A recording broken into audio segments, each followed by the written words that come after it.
Hoy cabalgaremos por un territorio que parece familiar, pero que al mirarlo con otros ojos nos revelará paisajes inesperados.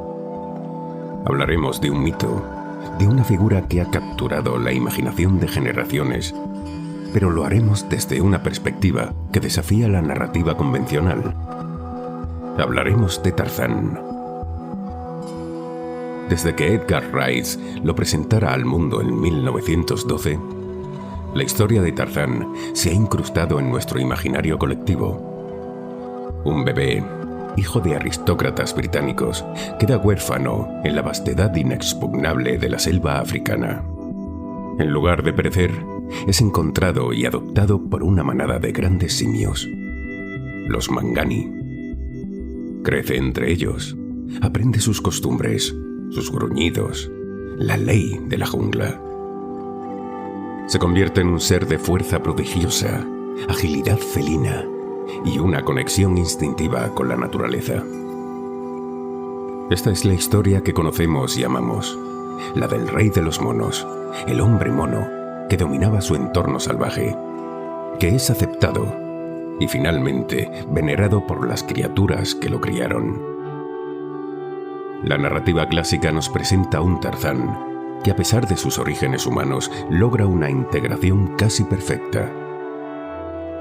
Su diferencia no es una barrera insalvable, es de hecho el cimiento de su singularidad y eventualmente de su liderazgo.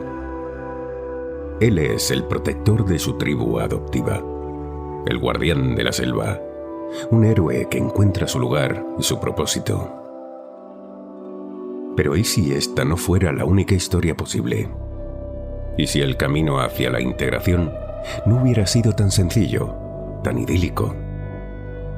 Hoy quiero que exploremos una versión alternativa de la leyenda de Tarzán, una donde su diferencia no fuera un superpoder que le abriera puertas, sino una barrera infranqueable.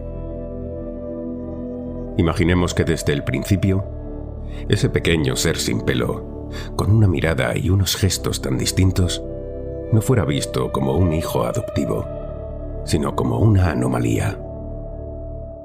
Pensemos en Tarzán no como el simio más fuerte, sino como el más débil al nacer, el que no encajaba. Sus movimientos torpes, su incapacidad para imitar a la perfección la fuerza bruta de sus congéneres, sus sonidos extraños, todo ello lo convertiría en el otro. Los simios, criaturas de instinto y jerarquía, podrían haberlo percibido no solo como diferente, sino como una amenaza a la cohesión del grupo, o simplemente como un elemento ajeno que no merecía plena aceptación. En esta selva imaginaria, Tarzán no es el rey, es el marginado. A pesar de desarrollar una inteligencia aguda, una capacidad para idear soluciones que a los simios no se les ocurrirían, o una agilidad mental superior para interpretar el entorno, estas cualidades no serían valoradas. Al contrario, quizás serían vistas con sospecha. Su astucia, su capacidad para crear herramientas rudimentarias, su pensamiento abstracto, dones que lo harían superior en muchos aspectos, serían percibidas como rarezas, como trucos incomprensibles que lo apartarían aún más de la manada. Se convertiría en un observador perpetuo, en el lobo solitario de la jungla, siempre al borde, nunca en el centro.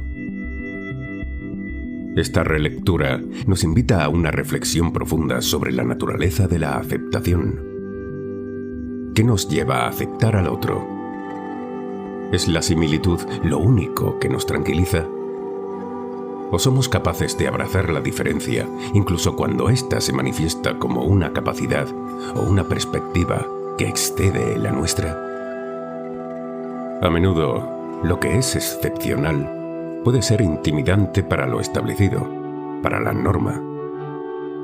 La brillantez, la creatividad desbordante o una forma de pensar radicalmente distinta pueden generar no admiración, sino incomodidad, celos o simplemente la incapacidad de comprender y, por tanto, de aceptar. Esto se entrelaza íntimamente con nuestra identidad. Si Tarzán nunca fue plenamente aceptado por aquellos que lo criaron, su sentido de sí mismo no vendría de la pertenencia a una tribu, sino de su propia resiliencia. ¿Quién es cuando el reflejo que le devuelve el mundo es el de un forastero, a pesar de poseer dones únicos?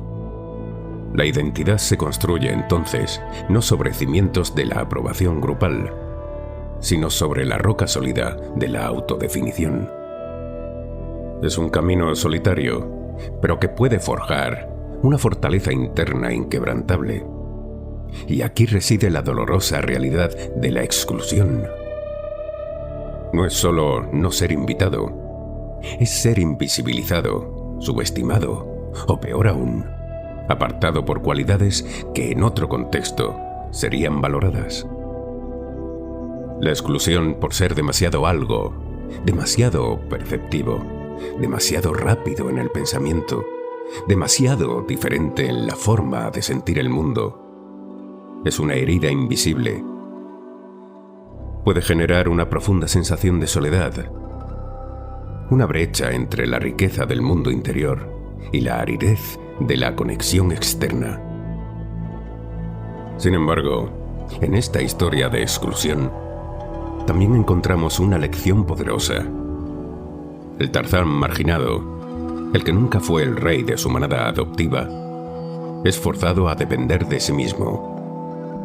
Sus cualidades superiores, en lugar de ser un pasaporte a la aceptación, se convierten en las herramientas de su supervivencia personal y de su autodescubrimiento. Aprende a observar con mayor agudeza, a escuchar con más atención, a innovar por necesidad. Su soledad se convierte en un crisol donde su verdadera esencia se refina, lejos de las convenciones y expectativas ajenas.